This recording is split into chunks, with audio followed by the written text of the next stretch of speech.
এমন চাপ যে যাবে ওনার নিজের জনপ্রতিনিধি নির্বাচিত এমএলএকে গাড়ি থেকে নামিয়ে দিতে হচ্ছে। শুধু নির্বাচনে মার্জিন বাড়ানোর চাপেই যদি এমএলএকে নামিয়ে দেন, এরপরে জেতার চাপ হলে আমি জানি না উনি হয়তো নিজেই নেমে যাবেন। তাই উনি কি বললেন তাতে আমাদের বিশেষ কিছু যায় আসে না। 15 বছর ধরে উনি কিছু বলেননি।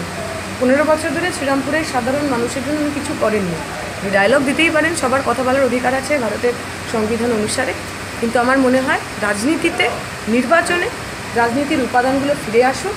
মানুষের রুটি রুজি, যে স্লোগান আমরা দিয়েছি, হক রুটি রুজি, জনতাই পুঁজি, আমরা রুটি রুচির কথা বলবো। ওনারা ডায়লগ মারুন, দেখা যাক মানুষ কার কথা শুনে। আমি তো বলছি নির্বাচনে হেরে যাওয়ার পর ওনার একটা অপশনাল, মানে একটা অল্টারনেট প্রফেশন হতে পারে, উনি হাত দেখতে পারেন, ভবিষ্যৎবাণী করতে পারেন।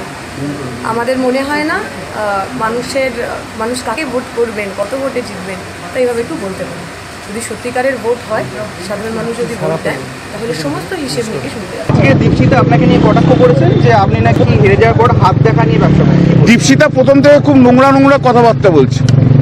ও মনে করছে ওই ইউনিভার্সিটিতে যেমন নোংরামি করে সেরকম নোংরামি করছো। ও ভীষণ ব্যক্তিগতভাবে অ্যাটাক করছে। হ্যাঁ, প্রথম থেকে খুব ব্যক্তিগতভাবে অ্যাটাক করছে।